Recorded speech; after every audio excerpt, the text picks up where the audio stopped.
Спасовски, лицето кое што вееше национална идентичка символика на Среден Тетово, велите дека, односно демантиравте дека е вработен во Министерството за внатрешни работи, но се уште не му го знаете идентитетот. Како знаете дека не е вработен во МВР, а не му го знаете идентитетот?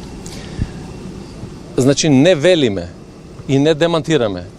Едноставно човекот кој што го носеше знамето не е вработен во МВР.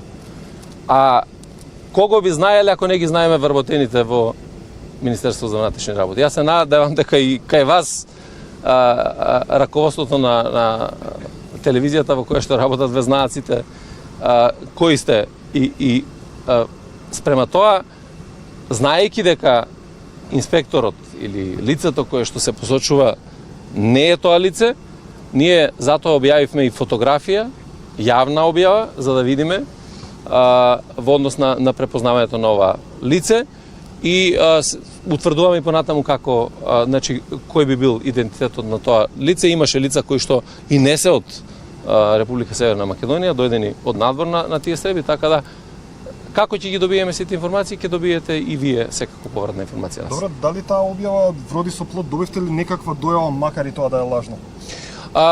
Не, ова не станува збор за дојава, станува збор за информации кои што ги имаме. Имаме информации веќе кои што ги прибираат колегите од ЦВР Тетово и на ниво на Министерство за внатрешни работи. Јас мислам дека ќе се утврди идентитетот на ова лице.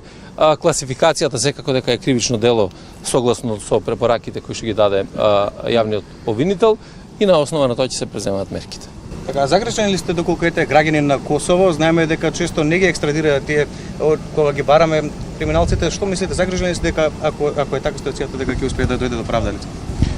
Секако дека ќе дојде до правда, затоа што ако е странски државјанин, постојат механизми преку распишување на потерници, објави и така натаму, и секако дека сите правни механизми ќе ги искористиме за да дојде до реализација на целиот овој случај и да биде изведен пред лицето на правдата.